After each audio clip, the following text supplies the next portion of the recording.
Hi hello welcome to Kiran TV news. Megastar Chiranjeevi గారు సందీప్ రెడ్డి వంగ డైరెక్షన్లో నటిస్తున్నారా, అది కూడా ప్రభాస్కి తండ్రిగా నటిస్తున్నారా అని వచ్చేటువంటి వార్తలపై అసలు ఏం జరుగుతుంది, సందీప్ రెడ్డి వంగ లేటెస్ట్ స్టేట్మెంట్ ఏంటి, ఇవి తెలుసుకునే ప్రయత్నం చేద్దాం. మనతో పాటు సీనియర్ జర్నలిస్ట్ కిరణ్ గారు ఉన్నారు, ఆయన అడుగుదాం. స్వామి నమస్తే. నమస్తే స్వామి. మెగాస్టార్ గారి గురించి, ఆయన్ని డైరెక్ట్ చేసేటువంటి అవకాశాన్ని సందీప్ రెడ్డి వంగ సెన్సేషనల్ డైరెక్టర్ అని చెప్పాలి. అవును, ఆ డైరెక్టర్ మాట్లాడినటువంటి మాటల్ని మీరు ఎలా చూస్తారు? మీరు చూసే ఉంటారు రీసెంట్గా.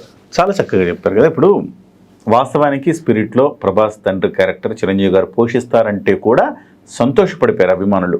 రీజన్ ఏంటంటే కొన్ని క్యారెక్టర్లు తండ్రి క్యారెక్టర్ అంటే ఇప్పుడు యానిమల్ సినిమా చూశారు మీరు. యానిమల్ సినిమాలో తండ్రి అంటే విపరీతమైన పిచ్చ ఇష్టం ఉండే ఒక హీరో. సో తండ్రి క్యారెక్టర్లో అనిల్ కపూర్ ఉన్నారు, కానీ అనిల్ కపూర్ కాబట్టి ఆ క్యారెక్టర్ అట్లా ఉంది. చిరంజీవి అయితే ఆ క్యారెక్టర్ అట్లా ఉండదు. సో మీరు పెదరాయుడు సినిమా చూశారు, సినిమా అంతా ఒక ఎత్తు, రజనీకాంత్ వచ్చాక ఒక ఎత్తు, ఒక రేంజ్ ఉంటుంది, బ్లాస్టింగ్ ఉంటుంది. సో అట్లా ఉంటుంది. సో నిజంగా ప్రభాస్ తండ్రి క్యారెక్టర్లో చిరంజీవి గారు ఉంటే అంత బ్లాస్టింగ్ ఉంటుంది. సో బహుశా చిరంజీవి గారిని అంత బ్లాస్టింగ్లోనే చూపిస్తారు కాబట్టి మన చిరంజీవి గారు వస్తున్నారు అని చాలామంది సంబరపడ్డారు. ఓకే, ఆ రకమైన క్యారెక్టర్ కూడా చేస్తున్నారని. కానీ సందీప్ రెడ్డి వంగ ఎక్కడ రాజీ పడదలుచుకోరా. బాసే, ఆయన ఎప్పటికీ హీరోనే. బహుశా చిరంజీవి గారు కూడా అలాగే హీరోగా చేయటానికి కూడా రీజన్ అదే. ఎందుకంటే చాలామంది అంటారు అమితాబ్ బచ్చన్ చాలా క్యారెక్టర్లు చేస్తున్నారు కదండి, మీరెందుకు అలాంటి క్యారెక్టర్లు చేయకూడదు అని చిరంజీవి గారిని అంటూ ఉంటారు కొంతమంది. అలాగే ఈ మధ్యకాలంలో మోహన్ లాల్ కూడా ఇట్లాంటి వాళ్ళు కొంతమంది క్యారెక్టర్లు చేస్తూ ఉన్నారు. అలాంటి క్యారెక్టర్లు ఎందుకు చేయకూడదు మీరు అన్నదానికి సందీప్ రెడ్డి వంగ చెప్పిన మాట అక్షర సత్యం అని చెప్పాలి. ఆయన ఎప్పటికీ హీరోనే. అమితాబ్ బచ్చన్ లాగా క్యారెక్టర్ చేయలేడు, చేస్తే ఒప్పుకోరు జనం.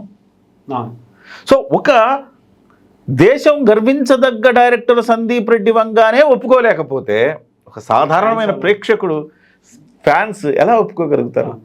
ఆయన ఎప్పటికీ హీరోనే, ఆయనే హీరో, ఆయనే సెంట్రిక్గా సినిమా ఉండాలి అని భావిస్తారు.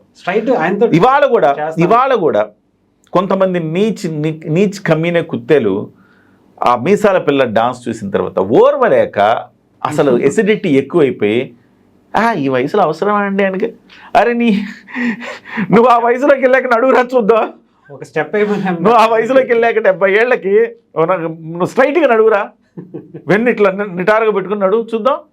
ఎవరు నడవలేడు. మళ్ళీ ఆ వయసులో ఎందుకంటే అంటే మనం ఎలా చేయలేము.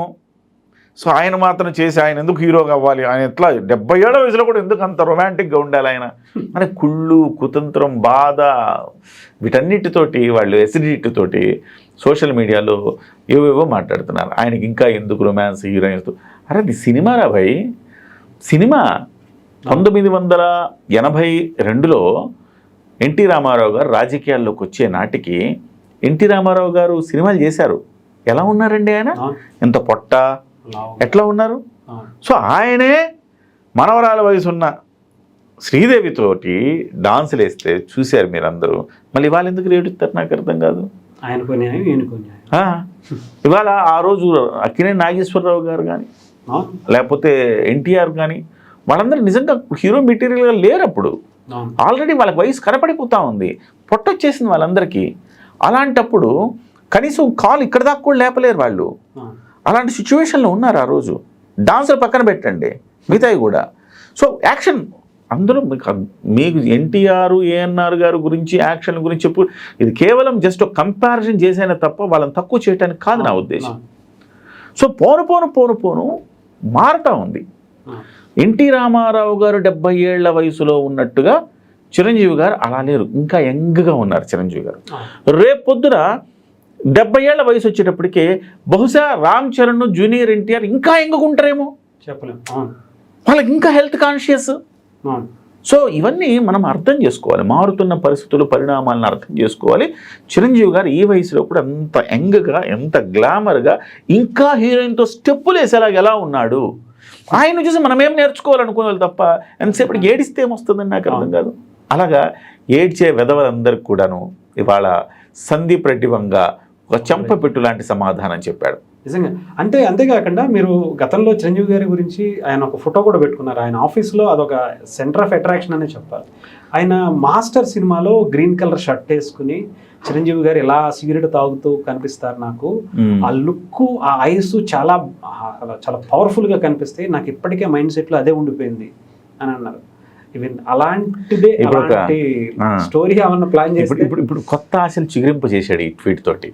కొత్త ఆశలు ఏంటంటే చిరంజీవి గారితో సందీప్ రెడ్డి వంగ సినిమా తీస్తాడు ఫిక్స్. ఇది ఎలాంటి సినిమా తీస్తాడు, దీనికి ఒక రేంజ్లో ఉంటుందేమో, హీరోగా ఆయనతో తీస్తే ఎట్లా ఉంటుంది సినిమా అనే ఒక ట్రాన్స్లోకి అందరూ వెళ్ళిపోతా ఉన్నారు. నిజంగా సందీప్ రెడ్డి వంగ హీరోని ఎలివేట్ చేసి ఇవాళ విజయ్ దేవరకొండకి ఇంత స్టార్డమ్ వచ్చిందంటే సందీప్ రెడ్డి వంగానే. విజయ్ దేవరకొండ అంతకుముందు ఏంటంటే నథింగ్. అలాంటి సందీప్ రెడ్డి వంగ చేతిలో పడ్డాక విజయ్ దేవరకొండ ఒక రేంజ్కి వెళ్ళాడు. ఇవాళ కూడా రణబీర్ కపూర్, అంతకుముందు రణబీర్ కపూర్ వేరు, ఇప్పుడు రణబీర్ కపూర్ వేరు. రఫ్గా అంతకుముందు సాఫ్ట్గా చాక్లెట్ బాయ్లో ఉండే రణబీర్ కపూర్ని మాస్ ఇమేజ్, మాస్ లుక్లోకి తెచ్చాడు. బా ఏం మాస్ క్యారెక్టర్ అది. సో అలాంటి క్యారెక్టర్లో తెచ్చాడు. సో ఎవరినైనా కానీ ఆయన చేతిలో పడితే అలాంటిది మాస్కే చెమటలు పుట్టించే మాస్ హీరో చిరంజీవి గారితో ఇంకెట్లుంటుంది సినిమా. కాబట్టి అందరికీ ఒక చెంపపెట్టు లాంటి సమాధానం, ఒక మంచి నిర్ణయం. డెఫినెట్గా సందీప్ రెడ్డి వంగ చిరంజీవి గారితో సినిమా పడాలి. ఆ సినిమా అట్లా ఇట్లా ఉండకూడదు, ఒక రేంజ్లో ఉండాలి. ఇండియన్ బాక్స్ ఆఫీస్ చరిత్రలో తిరగ రాసేలాగా ఉంటుంది సినిమా అని చెప్పొచ్చు. షేక్ అయిపోద్ది అంతే. అసలు ఇప్పుడు ఆ స్పిరిట్ తోనే చిన్న వాయిస్ ఎవరైనా ట్రైలర్ లో 1000 కోట్లు అండి, సింపుల్ గా 1000 కోట్లు కొట్టాడండి సినిమాని, సింపుల్ గా 1000 కోట్లు కొట్టాడు. అట్లాంటిది చిరంజీవి గారితో తీస్తే ఇక సౌత్లో కూడా సౌత్ నార్త్ ఇక చింపేస్తే 2000 కోట్లు కొట్టే సినిమా తీయాలి ఇద్దరు కలిస్తే. డెఫినెట్గా అందులో డౌట్ ఏం లేదు, ఖచ్చితంగా అవుతుంది. Prabhas cinema super duper hit అయితే స్పిరిట్ కూడా ఒక రేంజ్లో తీస్తున్నాడు. అది అయిన తర్వాత బహుశా ఆయన చెప్పిన దాన్ని బట్టి చిరంజీవి గారితో సినిమా ఉంటుందేమో అని మనం ఆశించవచ్చు, ఎక్స్పెక్ట్ చేయొచ్చు. చిరంజీవి గారికి కూడా అలాంటి ఒక డైరెక్టర్ ఇప్పుడు ఆల్రెడీ అనిల్ రావిపూడితో సినిమా తీస్తున్నాడు. ఫ్యామిలీ ఓరియంటెడ్, సాఫ్ట్ కామెడీ అన్నీ ఈ జానర్లో చేస్తున్నాడు కదా. నెక్స్ట్ వచ్చే జానరు దీనికి మాస్కి మహారాజులాగా ఉండాల్సిన అవసరం ఉంది. అది బహుశా అది సందీప్ రెడ్డి వంగనే దేశానికి ఆ రకంగా చిరంజీవి గారిని మళ్ళీ ఒక్కసారి చూపిస్తాడని నేను అనుకుంటున్నాను. Right thank you so much.